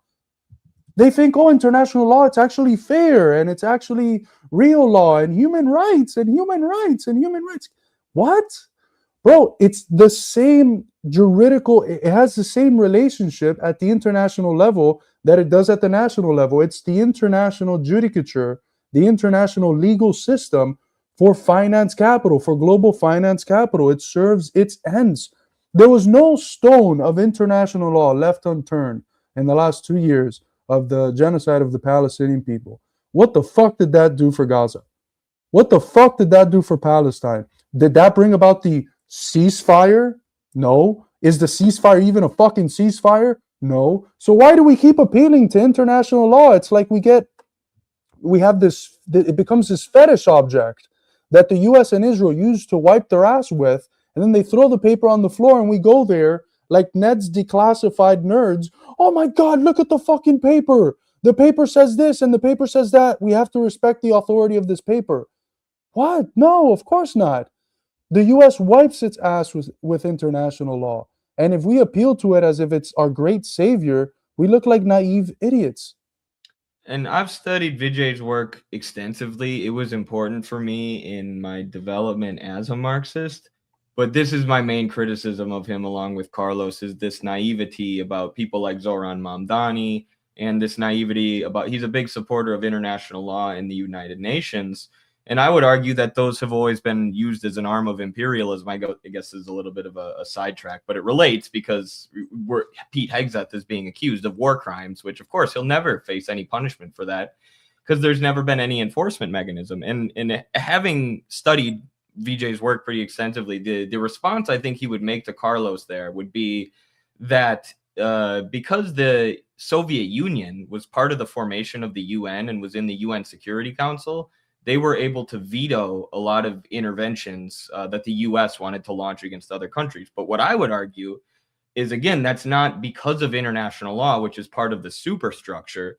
That is a reflection of the power materially of the Soviet Union that was then expressed in international law because they were able to have some influence in the formation of the UN and the Security Council. So yeah, it's an interesting topic for Marxists, I think. Yeah. I want to move on to the Epstein. There's so much I want to add, but at one point I should officially move on. I'm gonna get to this story. I want to get your guys' reaction to this. Because as I said here, like, people are delusional if they ever believe the ruling class is ever going to tell them the truth about Epstein. Like, they released the Epstein file. They had a deadline today. And, of course, more than 70% of the Epstein files are redacted. And I've been looking at the Epstein stuff that they're releasing. And Democrats, they think they're slick. They just sneak this in Noam Chomsky the whole time. like these neocons, these Democrats, they're like, hey guys, you see Noam Chomsky? We're gonna release this photo of Noam Chomsky with Epstein. They're like, bro, we know. We don't fuck with Noam like that no more, bro. But Democrats, they never forgave him, so they just smearing the shit out of Noam Chomsky with this. That's the only motherfucker they're showing. Meanwhile, they're like, nah, we're not gonna show you any of this Israeli. Not like they're never gonna tell the truth about Epstein's ties with Israel. So I want to give you guys reaction. We don't have to spend a lot of time on this. I definitely want to hit on this. I'm going to see if what other receipts we can show because yeah, Noam Chomsky. He's like the only guy that was like showing pictures of. I saw a photo of Bill Clinton. They released a photo of him in the hot tub. So they released some photos of people who are already retired. Like, because the way Democrats are handling this is so shady. Like, they're releasing things that are obviously selected. And obviously meant to protect the state of Israel and the ruling class. I think they're willing to condemn and throw the old generation of the ruling class under the bus. Yeah, down the bus over this issue because they're irrelevant now. But they're never going to admit any power structures now that will be condemned. So I want to hear your guys' thoughts. Any reaction to our pedophile capitalist class? This is another example of why I will always root and support Maduro over these people. Nicolas Maduro is not on the Epstein files, my friend. Vladimir Putin is not on the Epstein files. Xi Jinping is not on the Epstein files. So if you think I'm a crazy tanky because I side with them versus our pedophile capitalist class, I take that L. I won't apologize for that. You criticize me for that, I take it. I side with them over our pedophile capitalist class unapologetically. So Carlos, Eddie, any thoughts you have on this? Obviously, there's not much to cover because they fucking redacted everything. Kim Jong-un is not on the Epstein files. Oh, yeah. Miguel Diaz-Canel is not on the Epstein files. Hamas is not on the Epstein files. Yeah. And that lets you know what side you have to be on. But look, the thing about the Epstein files, it sort of tied in with the point that we were making earlier. Everyone knows this. It doesn't matter what side of the political spectrum. If you're under 73 in the United States, you know you're being led by a bunch of fucking sick, degenerate pedophiles. That's it. That's it. It's the cultural proclivities of the ruling class that determine how you live and what we do internationally. Everyone knows this at this point. I mean, the fact that MAGA knows what fucking Trump did to Bubba and they're still watching with this cat. I mean, are you a conservative for real? Where's your conservatism? You know, when it counts. Come on. So it's interesting because everyone knows, and I'm not surprised by how much is covered up. I figured they're gonna throw under the bus the people that are no longer relevant, and we're gonna have to wait another 40 years for these for the people that are today in office that to become octogenarians and irrelevant and retired to then hear about them. But at this point, everyone knows about it. And there's the shock of making it explicit. You know, making something that everyone knows explicit does produce a shock. But, you know, I'm not surprised. And I don't think the American people will be surprised if the day of tomorrow they actually did release everything. Who's going to be surprised at the basic lessons that we would draw from the Epstein files? Yeah, they've been exposed in such a naked way. Like the American people, we all know you guys are sick criminal pedophiles. And not just us saying it. You have world leaders saying it now. Like Gustavo Petro is disappointing in a lot of ways. But whenever you hear, have you guys heard Gustavo Petro talk about Trump? It's hilarious. He said the criminal pedophiles in the West is waging war against Maduro. I'm like, damn, that's the spiciest I ever heard. Social Democrats like Lula, like these people, like these people are criminal pedophiles. I've seen like Medvedev in Russia, like the Russian shit talkers. How do you think they describe our ruling class in Russia and other countries? They said the pedophile ruling class. They know what's going. The whole world knows what's going on, except these fucking boomers in the suburbs who still watch Fox News and MSNBC. On MSNBC, they still sell the Epstein file as some sort of conservative conspiracy theory, as if only conservatives believe in this. The only people who are not saying this kind of stuff is like China is not derogatory. I wish China was way more derogatory than they always. The people are on social media. Yeah, that's true. Yeah, the people are 100%. The China. I haven't found any evidence of like Chinese state people calling them out as pedophiles. But the guy that's going commenting, what's his name? What's the name of the Cheng Wei-hu? Yeah. Oh yeah, he will. I love that guy. He's the only one. I've never seen another one. Could I say I'm not surprised at all? I mean, I made one TikTok video about this, and I said whatever they release will not be the real Epstein files. And I hadn't seen what they actually released. But that's fucking hilarious. That's why I was laughing so hard. Because I was wondering what they were actually going to release, and the fact that they came up with this is funny. But I do think it's a really good point that they're throwing the old ruling class under the bus to distract from the new ruling class. But think about how the Epstein files have actually been used by the ruling class since they came into the public consciousness. You had like Jack Posobiec and all these conservative grifters taking pictures with binders, and they're like, we have the Epstein files in our hands, and they gained all this clout and gained all these followers and then didn't release anything. And then now what are the Democrats doing? You know, we have the Epstein files, and then it's a bunch of redacted information. And it speaks to what Carlos and Noah were saying earlier about the creation of like the unreal, the creation of people's understanding of reality. You have reality, which is that America's run by a bunch of Epstein associated pedophiles who are connected to Israel running some kind of blackmail ring. And then, you know, the ruling class takes that and twists it and turns it and kicks it around like a political football until everybody's confused and doesn't know what the hell to think. I mean, I still think most people know what to think about Epstein. I don't think it's working. I just think it's interesting how they've turned this total scandal for the ruling class into like a media debacle that's now dragged on for like 5 years. Look at this. I was just looking at the timeline, see if I can have any updates. I want to wrap it on the story. I think this is a good way to end it on. But look at this.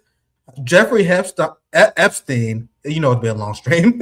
Jeffrey Epstein helped Leslie Wexner repurpose the CIA's Iran-Contra planes from arms smuggling to shipping lingerie.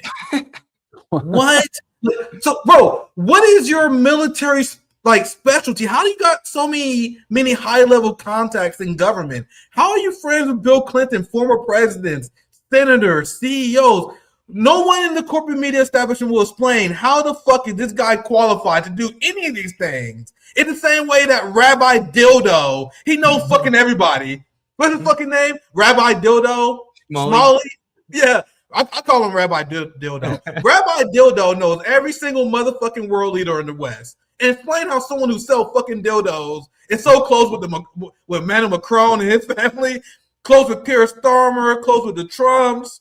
It's the same thing with Epstein. What is the geopolitical expertise and background that Rabbi Dildo has that make world leaders like Cory Booker so comfortable with him? Why? How did Jeffrey Epstein possibly have so many ties and connections to so many people in high level national security? Doesn't it take a lot of training?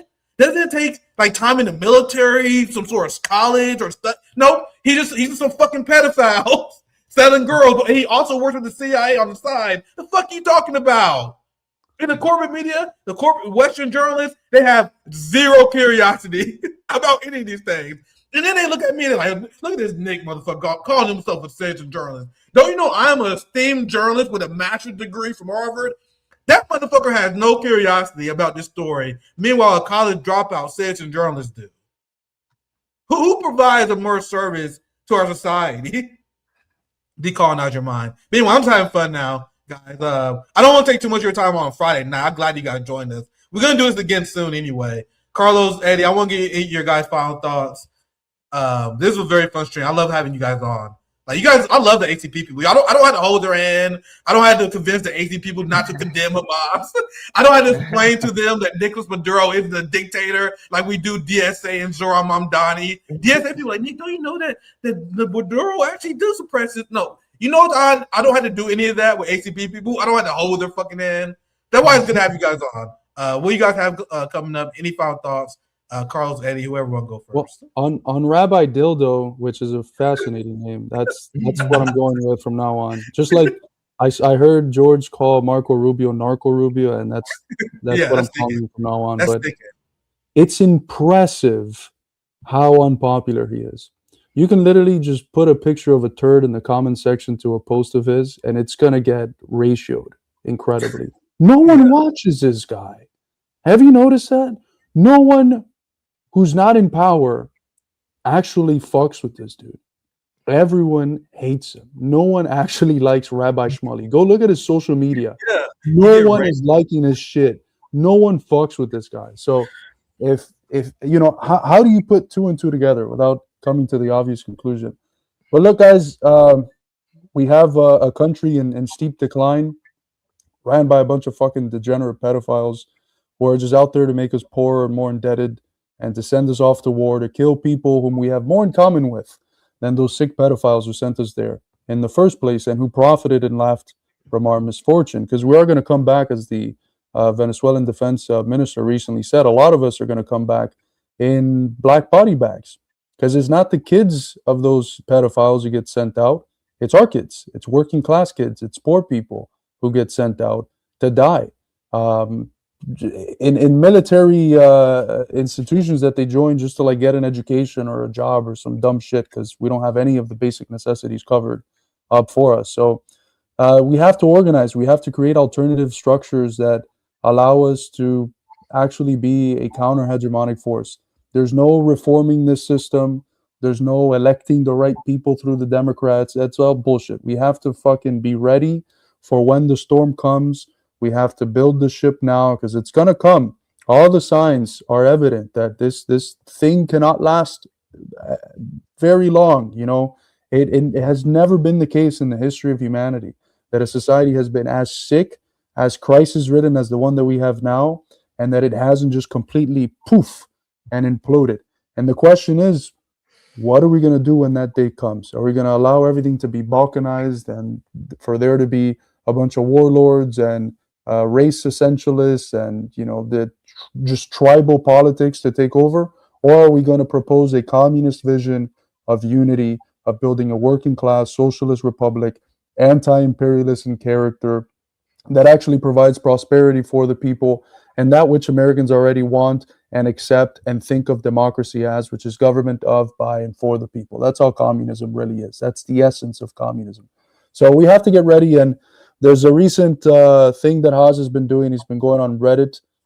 Not familiar with the app, but I know there's a lot of memes around Reddit people, a lot of neckbeard memes. But anyways, that's besides the point.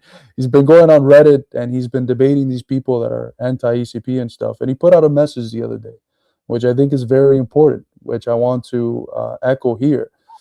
We at the ACP, we don't have an ego. It doesn't have to be us. It just has to be someone who does the work. And we're more than open to working with anyone who agrees with us on these principal contradictions of the class struggle and anti-imperialism.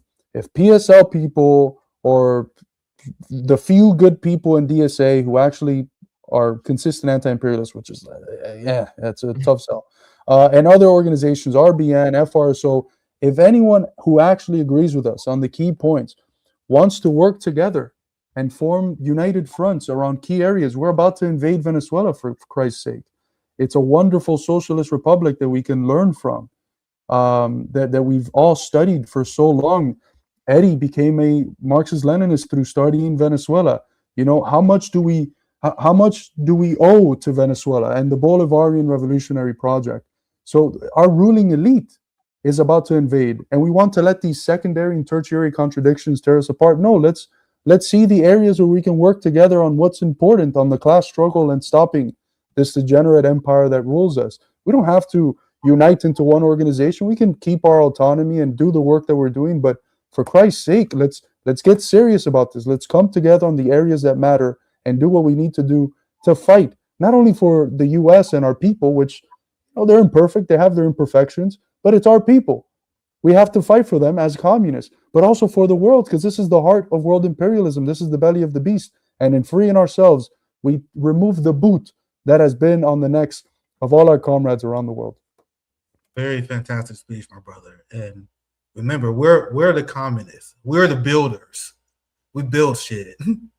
We are the ones who are the vanguard in this fight against our ruling elite.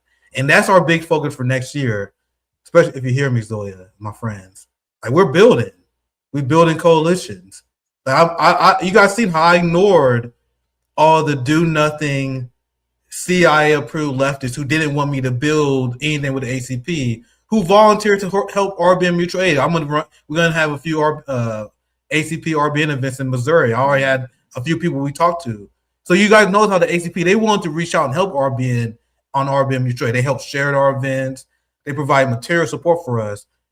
Good luck ever getting us to have DSA members support us. They never have. They never showed up. And I said it 1,000 times before. The same people that wanted me to cancel ACP, the same people who wanted me to cancel Jimmy Dore, who provide material support. I don't want to share any information now that he don't want to share, but he provided material support to RBN Mutual Aid. Helped shared RBN Mutual Aid. He had RBN on 2 times to help spread the word about mutual aid events. And you notice that the people who want me to cancel Jimmy, for example, are the people who never lift their finger to help RBN at all. The same people who want me not to work with ACP are the people who never lifted a finger to help RBN for any of our projects.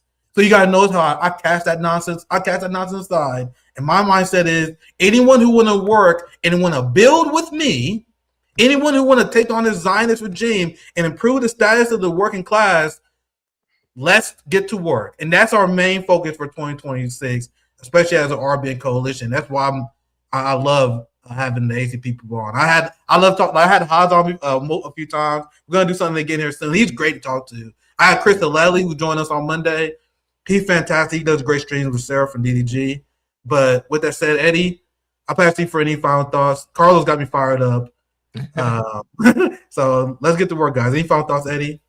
No, I echo everything you guys said. I appreciate you for having us on and seeing through the bullshit. I recommend to everybody, I guess, two things. The first thing, what Noah was saying earlier about finance capital is very important, and everybody should read Lenin's Imperialism. I have a reading guide on YouTube if you want, if you struggle with reading. It's a full summary.